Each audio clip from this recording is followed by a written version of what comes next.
In this lecture, we will discuss another very important poem written by William Wordsworth, and the name of that poem is Ode, Intimation of Immortality from Recollections of Early Childhood, which has been written by William Wordsworth. We will first of all, we will discuss the meaning of ode, what is ode, and then we will talk about the meaning of intimation of immortality from recollections of early childhood. That why is this poem titled so long, and what is the meaning of this title?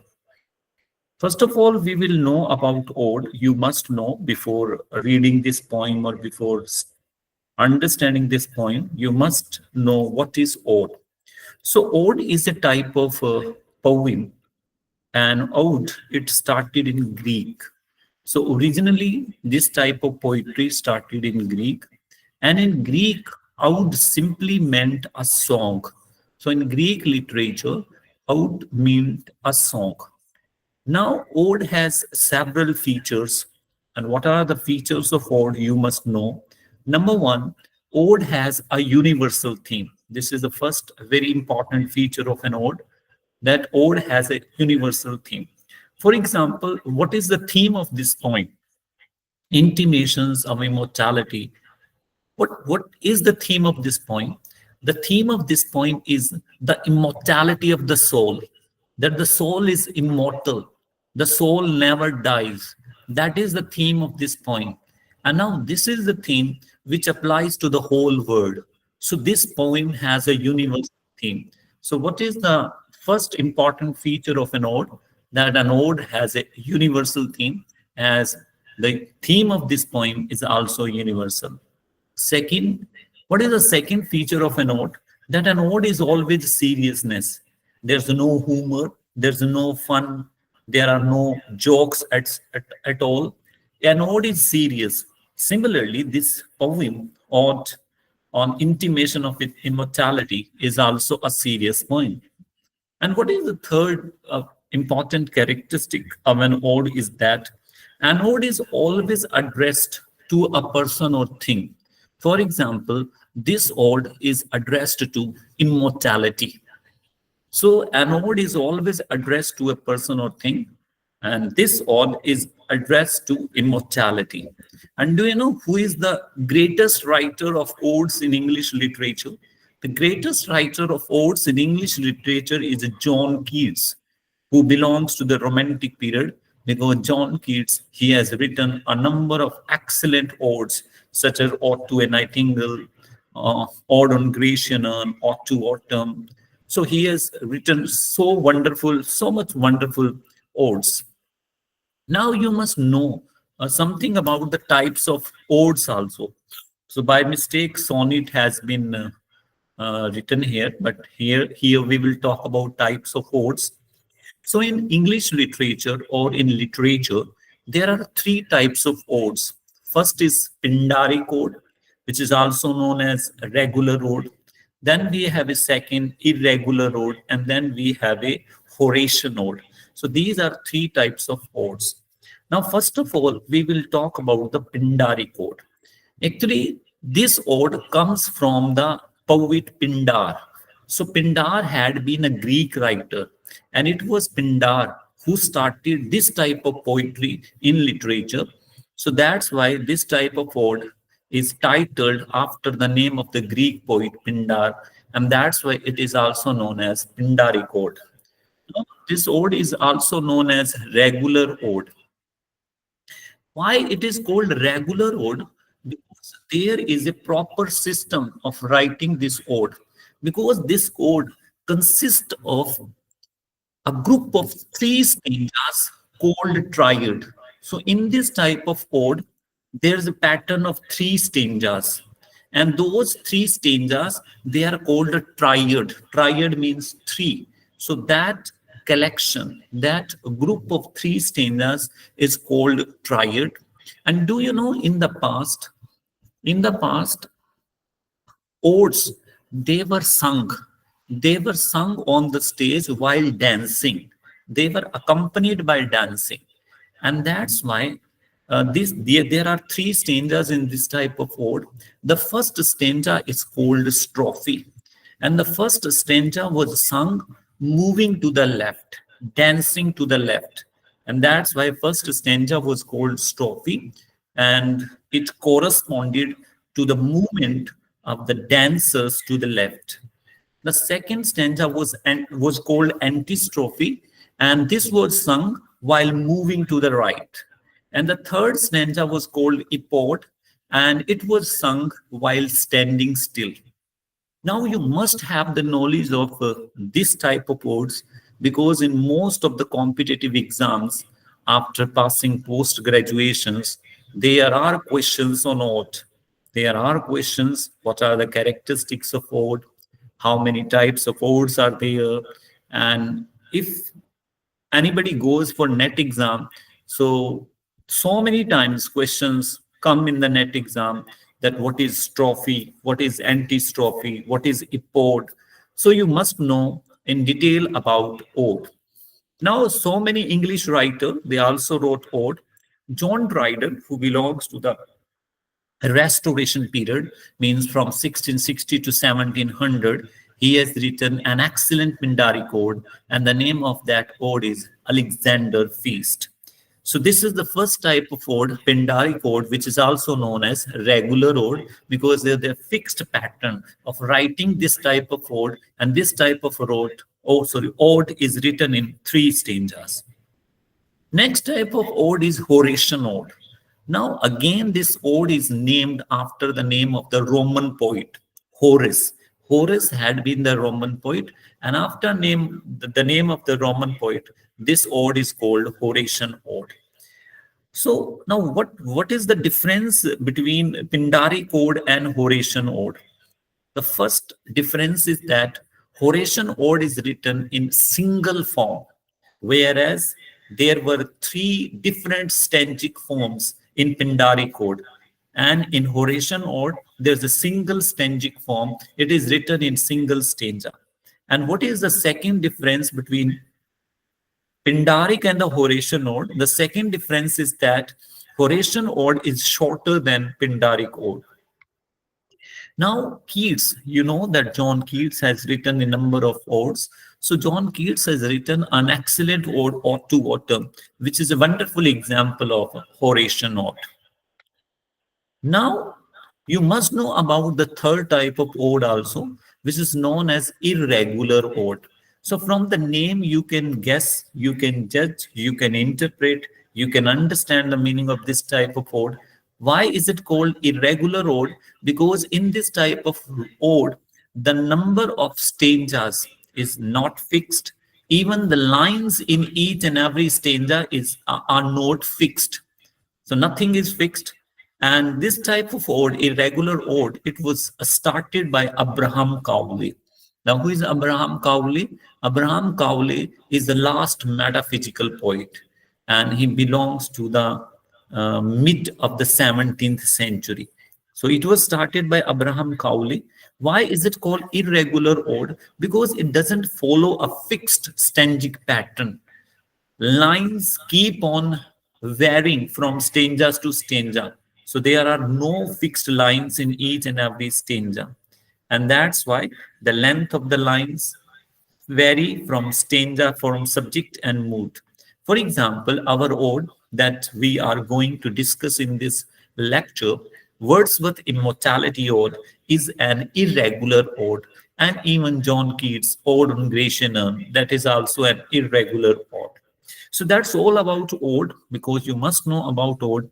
And then you should know about the poem Immortality Ode. Now we are going to discuss this poem, Immortality Ode. It is in short known as Immortality Ode. Now this is a very long poem. It is a long poem of 204 lines. Overall, there are 204 lines in this poem.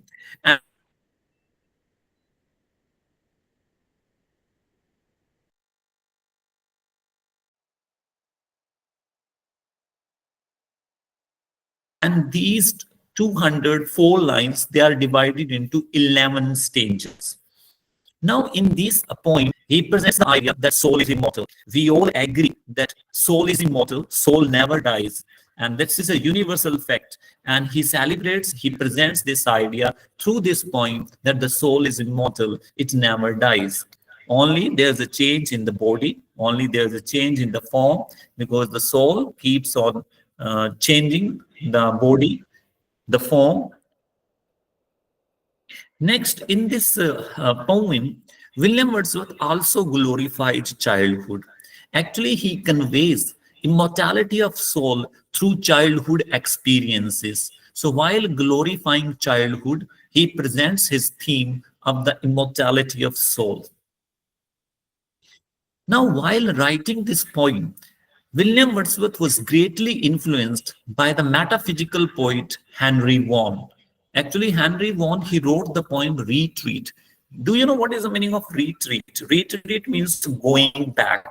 So in this poem, Retreat, Henry Vaughan, he glorifies childhood, and he talks about immortality of soul in his poem, The Retreat. So, William Wordsworth, the ideas which William Wordsworth presents through his poem Immortality Ode, they were discussed by Henry Vaughan in his poem Retreat. So, while writing this poem, William Wordsworth was greatly inspired, he was greatly influenced by Henry Vaughan's poem, The Retreat. Now, these 204 lines means this long poem. Overall, if we look this poem closely, if we study this poem closely, then we find that all the 204 lines, they can be divided into three parts, or this long poem can be divided into three parts. In the first part is called Crisis. Now, what is the meaning of crisis? In the first part, William Wordsworth, he talks about disappearance of light from the objects of nature. So in the first part, William Wordsworth, he talks about disappearance of light, divine light from the objects of nature. For example, William Wordsworth says that when a child, when a person is a child, or you can say that a child is able to see divine light in each and every object of nature, means wherever a child looks, he finds divine light there.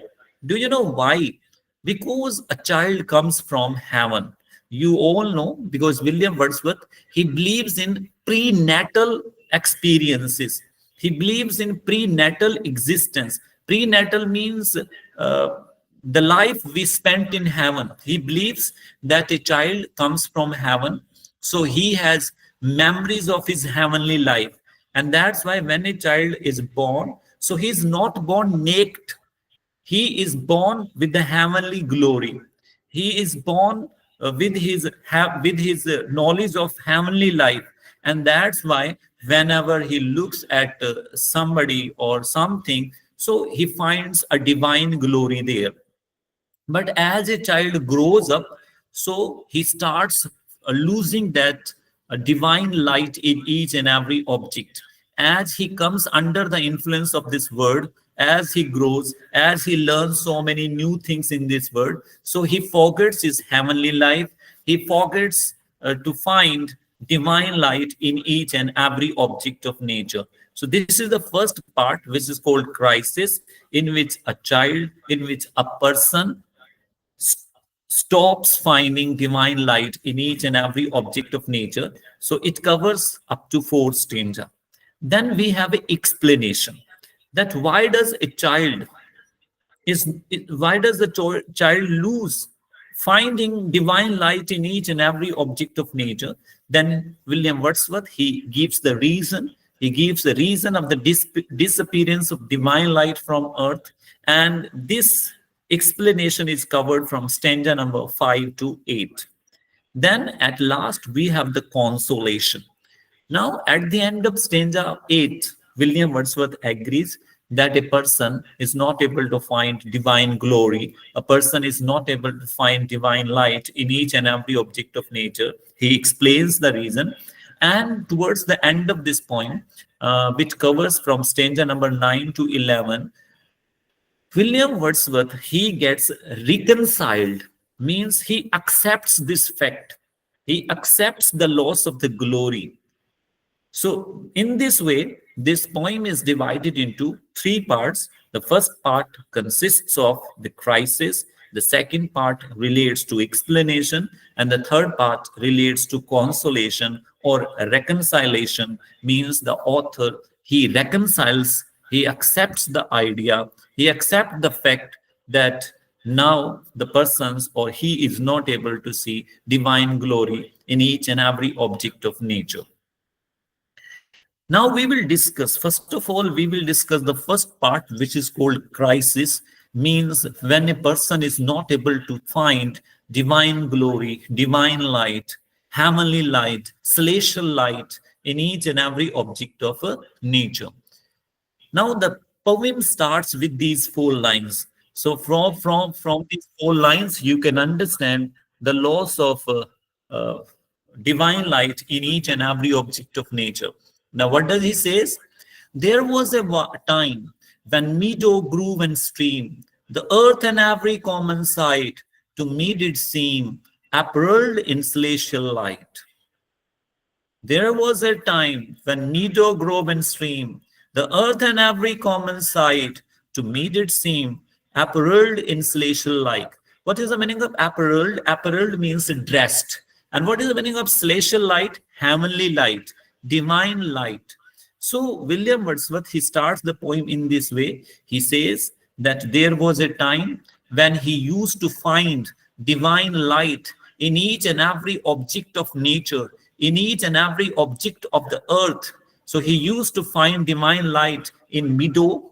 He used to find that divine light in grove. Grove, do you know? Group of trees. Stream means river. So he used to find divine light in each and every object of nature. So he starts the poem with the sense of loss, that he has lost that divine light. He is not able to find that divine light in each and every object of nature. He starts the poem in this way. Now, meanwhile, he also talks about the enjoyment of the beauties of nature. William Wordsworth says that no doubt he is not able to find divine light in each and every object of nature, but he enjoys each and every aspect of nature. He talks about his enjoyment of the beauties of the nature, but he only feels sad to know that he is not able to find divine light now. So next, there's a description of the enjoyment of the beauties of nature. Just look at this stanza. You will come to know the enjoyment of beauties of nature by William Wordsworth. Now, what does William Wordsworth say? The rainbow comes and goes, and lovely is the rose. The moon doth with delight look round her when the heavens are bare. Heaven stands for sky. Bare means when there are no clouds in the sky, when the sky is clear. Waters on a starry night are beautiful and fair. The sunshine is a glorious birth, but yet I know wherever I go that there hath passed away a glory from the earth. So in the beginning lines of this stanza, William Wordsworth, he talks about his enjoyment of beauty. He says that there is beauty in each and every object of nature. But in the last line, he says that there is one grief also. And what is that? That is a matter of regret, that he is not able to find divine glory in each and every object of nature. For example, in the beginning, he talks about the rainbow, that the rainbow looks very beautiful. The rainbow comes and goes, and lovely is the rose. And he says that the rose flowers, they are beautiful. The rainbow looks very beautiful. So there's beauty in each and every object of nature. Then he talks about the moon. He says that the moon also looks very beautiful in the clear sky. The moon doth with delight look round her when the heavens are bare. Means he says that the moon also looks beautiful in the clear sky. Then he talks about the stream. Then he talks about the river. Here, water stands for the river. So he says that the river also looks beautiful in a starry night. Means when the light of the moon, when the light of the star falls on the river, so the river also looks very beautiful. The sunshine is a glorious birth. He says that the sunshine also looks beautiful. So he talks about the beauties of nature, but he is regretting one fact. And what is the matter of regret? That he is not able to find divine glory in each and every object of nature. And that's he conveys through the last line, that there hath passed away a glory from the earth. Now, next, he talks about the doctrine of reminiscence. What is the meaning of reminiscence? Reminiscence means to remember your previous memories. That is called reminiscence. He says that why has this happened? Now our second stage has started, which is called explanation, because up to four stanzas he talks about the crisis, and then from fifth stanza onwards he starts explaining the loss of the divine glory. And now he is explaining the loss of divine glory with the doctrine of reminiscence. The line which I am going to read, you must keep this line in your mind, because it's the most important line, one of the most important lines written by William Wordsworth. It's very famous, and this line is raised in many competitive exams. So what is that line? Our birth is but a sleep and a forgetting. Now try to understand this single line, because it is so important. William Wordsworth says that our birth is but a sleep and forgetting. William Wordsworth says that when a child takes birth, so what happens, that he forgets, that by and by he forgets his pre-birth experience, because a child comes from heaven. He comes from heaven. He has heavenly life in his mind, and he is born with a divine light. And that's why a child looks very innocent. A child looks very pure to us, and we enjoy playing with a child, with a baby. We enjoy playing with a baby. Why? Because baby looks very cute, baby looks very innocent, baby looks very pure. Why? Because he has directly come from heaven. He has heavenly light in him. He hasn't come under the influence of this corrupt world. But as the child grows up, our fondness, our love for that child doesn't remain the same. Why? Because the child comes under the influence of this corrupt world, and he loses his divine light. He loses his heavenly life. And that's why he says that our birth is but a sleep and forgetting. That as soon as a child takes birth, so he is disconnected from his heavenly life, and he starts forgetting his heavenly life. And that's why he says our birth is but a sleep and a forgetting. Now what does he says? The soul that rises with us, means a child is born with a soul. He says that the soul that rises with us, our life star, hath had elsewhere its setting. He says that the original home of soul is heaven, and a child is born with the soul. And that's why he says that soul has elsewhere its setting, means the original place of soul is heaven. But as a child takes birth, so the soul comes with the soul, with that child. The soul leaves the heavenly life, and now the soul comes very far away from the heavenly life. And he says, and cometh from afar, means that soul comes very far away from heaven. It comes to the earth, not in entire forgetfulness and not in utter nakedness, but trailing clouds of glory do we come. From gold, which is our home, heaven lies about us in our infancy. Now he says that no doubt a child is born, a child takes birth, he is separated from heaven, he is separated from heavenly experience. But he says that a child doesn't get born naked, means a child doesn't come to the earth in a naked form. We all know that a child is born naked, but William Wordsworth says that no doubt a child is born naked, but the reality is that a child is not born naked, but a child is wrapped up, a child is covered up. Why? in heavenly glory. He says, not in utter nakedness. Utter means complete nakedness, but trailing clouds of glory do we come from God. Means a child is not born naked in reality. Actually, the child is wrapped up in divine light. And due to this divine light, at whatever objects, at whatever object a child looks, so that object is full of divine glory. That object attracts the baby. Why? Because the baby provides the divine light to that object. That divine light is in the baby. He is born with it, with that divine light. And that's why he says, heaven lies about us in our infancy. He says that when a child is a baby, so he is able to remember his heavenly experience. So he remembers each and every moment of his heavenly life. And that's why he says, heaven lies about us in our infancy. But as a child grows up, so he starts forgetting his heavenly life, he starts losing his divine light, and that's why he is not able to see God in each and every object of nature. Next, he says that a child is a great imitator. Now, as a child grows up, he starts imitating, he starts copying the actions of his parents, the actions of his neighbors, and whatever a child sees, he starts imitating it.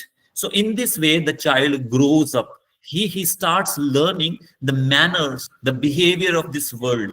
And what does he says? That child is a great imitator.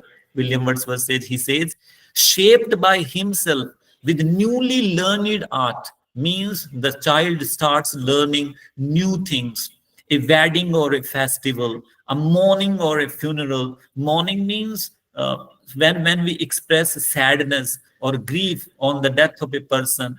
To dialogues of business, love, and strife. Strife means struggles. So a child start imitating a wedding, because when he observes the wedding, when he observes the different activities in a wedding, so he starts imitating them. Then a child also start imitating a festival. He also starts imitating mourning, how to weep over the loss of something, over the death of somebody. So he starts imitating that one. And he also starts using the language. Dialogue stand for language.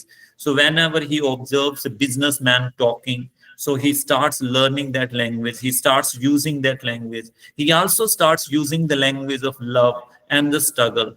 In this way, William Wordsworth says that a child is a great imitator, and he starts copying the different things from this world as he grows up. So in this way, the child starts coming under the influence of this material world. And in this way, the child loses his touch with the heavenly life. And now he is not able to see divine light in each and every object of nature.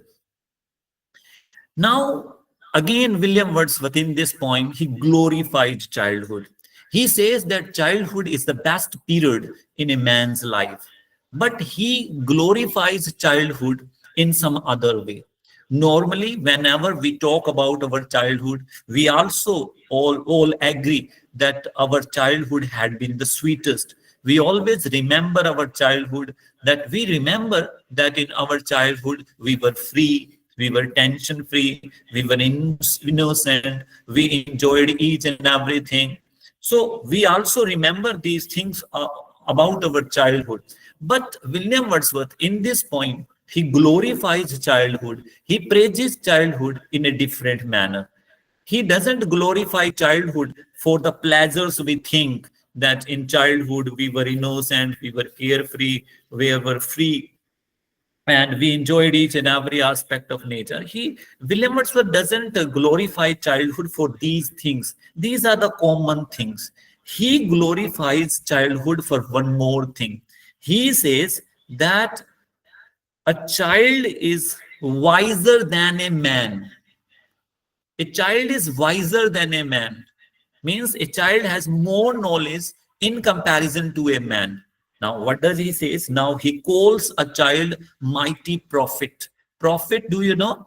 A pegamber. You can say that saint, mighty saint. He calls the child a powerful saint. He calls the child seer blessed. Seer means soothsayer. Soothsayer means a person who predicts something, means जो भविष्यवाणी करता, that is called seer. So he calls the child a powerful saint. He calls the child a mighty seer, on whom those truths do rest which we are toiling all our lives to find. Toiling means working hard. He calls the child a powerful prophet, a powerful saint, a blessed saint. He says that the child knows the truth which people don't know. He says the child knows the truth which the people really work very hard to find out. Now, what is that truth? The child knows that the soul is immortal. The child knows that he has come from heaven, and after this death, his soul will also go to heaven. So the child knows this truth, that the soul is immortal, soul has come from heaven, and the person, he doesn't know this thing. And now he says that if we as adult, as grown up men, we all think, now we all know that the soul is immortal. We all know that after death our soul will go to heaven. William Wordsworth says that the grown up people, they have the knowledge that the soul is immortal, that the soul will go to heaven after death. This knowledge is based on our childhood experiences. That's why he says that the child is wiser than a person. Why? Because the knowledge that the soul is immortal, soul never dies. After death, a person's soul goes to heaven. It is based on our childhood experiences. And that's why the name of the poem is Intimation of Immortality, means knowledge of immortality from the recollections of childhood. Yeah, from the experiences of childhood, means the knowledge that we have today, that the soul is immortal. That knowledge comes from our childhood experiences. That the soul is immortal, this knowledge is based on our childhood experiences, because a child knows very well that he has come from heaven, and after that his soul will go to heaven. So I think now you are able to understand that long title also, Intimation of Immortality from the experiences or from the recollections of a childhood. Now, William Wordsworth, he gives his personal experience. Actually, we don't agree with this experience, because we haven't experienced this feeling, the feeling which was experienced by William Wordsworth during his childhood. So he gives his personal experience. So you can call that this poem is also autobiographical, because William Wordsworth, he is narrating his own childhood experience through this poem. Now, by giving his personal experience, William Wordsworth, he talks about the illusory nature of the word. William Wordsworth says that when he was a child, so he had often thoughts in his mind. He had questions in his mind, because William Wordsworth says that when he was a child, so there were so many things which happened in front of him. For example, he says that all the things of this world, they appeared unreal to him. All the things of this world, they didn't appear real to him. They appeared illusory. Clear? For example, you must have heard in your real life also, our parents, our forefathers saying that this word is not real. This word is illusion. This is the concept which was given by Plato. Plato, I think you know, Plato had been a Greek philosopher who gave the concept of the illusory nature of a world. Plato said that this word is not real. This word is illusory. Real world is one, and it is in God's mind. The real world is one, and it is in heaven. And that's why, as a child, William Wordsworth, he used to have such experiences. He used to have each and everything melting. And that's why, while going to school, William Wordsworth, he used to catch a tree. He used to catch a wall in order to feel whether he is alive or not.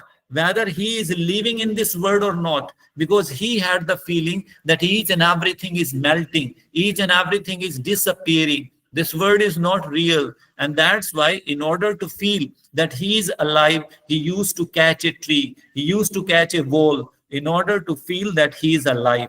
So he talks about illusory nature of the world. He says that this world is not real, this world is unreal, this world is illusory. Now, what does he say? He says, but for those obstinate questioning of sense and outward things, falling from us, vanishing. What is the meaning of vanishing? Vanishing means disappearing.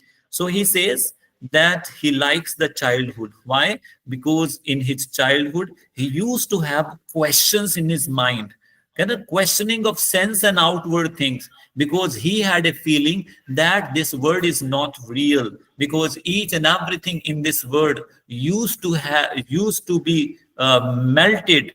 It got melted before William Wordsworth. So each and everything looked very unreal to William Wordsworth. So he talks about his personal experience, and through his personal experience, he shows the influence of Plato. And this theory that this word is not real, this word is deceptive, this word is illusory, this theory is also found in our ancient books, in Vedas and Purans. You can find this theory also. Now, no doubt, William Wordsworth, he regrets that he has lost the divine glory. He is not able to see that divine glory in each and every object of nature. He has forgotten his heavenly life. But towards the end of this poem, William Wordsworth, he reconciles to the loss. He accepts the loss. He says, no doubt, he has lost the memory of his heavenly life. He has lost the divine glory in each and everything. But he has also got some qualities. He has also got some compensations, because this world, this nature has given him some special gifts. Now, what is that gift? Now, listen carefully. He talks about the gifts he has received from this world. He talks about the compensation he has got or he has received from this world. So what does he say? We will grieve not, rather find strength in what remains behind, in the primal sympathy out of human suffering, in the faith that looks through death, in years that bring the philosophic mind. So William Wordsworth, he gets some compensations, and that's why he says that we should not feel sad, we should not grieve on losing the divine light from each and everything. He says that whatever he has got from this world, so they must be sufficient or they must be satisfied with it. Katana, in strength in what remains behind, means they must be satisfied, they must accept what is left with us. What have they got from this world? Number one, he says, first compensation, he says that this word has given him sympathy. Number one gift he has got, and what is the first gift he has got? That he has got sympathy. Sympathy for human beings, because he feels sympathy for human beings out of human suffering. Means he feels sympathy for the people who are poor, who are suffering, who are suffering from many diseases, who are suffering from many problems. So that the number one, the gift he has got from this world, and the first compensation he has achieved is the sympathy for the fellow human beings. Number second, the compensation he has obtained. The secondly, he has obtained the compensation in the faith that looks through death. What is the meaning of in the faith that looks through death? Because William Wordsworth believes that there is life after death. William Wordsworth believes that after death, the soul goes to heaven. So this is the second comfort he has got from this world after losing the divine light in each and every object of nature, after losing his memory of the heavenly life. So secondly, he says that he has got the faith that there's a life after death. And number third, he talks about another quality. He says that he has got one more quality. He has got one more good quality. And what is that? That he has got the philosophic mind. What is the meaning of philosophic mind, thinking mind, reflective mind? So he has got the reflective mind, philosophic mind. Why? Because now William Wordsworth looks at each and everything from a very deep sense point of view. Means he finds a special meaning in each and every object of nature, and that special meaning, that special message is related to human beings. So he says that now, number third, he has got a philosophic mind, reflective mind, and whenever he looks at anything, so he finds a deep meaning, he finds a deep message in that thing. These are the last lines of this poem, a very long poem. He says that now each and everything gets a deep meaning, and that's why he says, the clouds that gather round the setting sun do take a sober coloring from an eye. Means he finds a deep meaning in the setting sun. He finds deep meanings in the clouds which gather round the setting sun. He says that even he gets deep meaning, he gets deep message, he finds deep values, deep ideas, deep feelings, deep emotions, deep experiences, even from the clouds that surround the setting sun.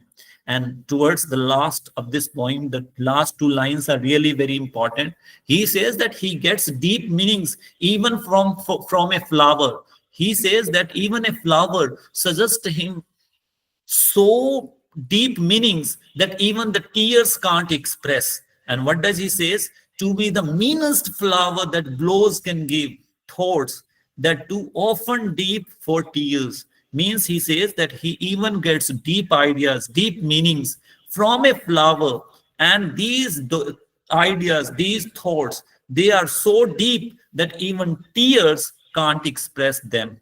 So this is your point on immortality or Immortality Ode. So I hope that you will be able to understand this lecture.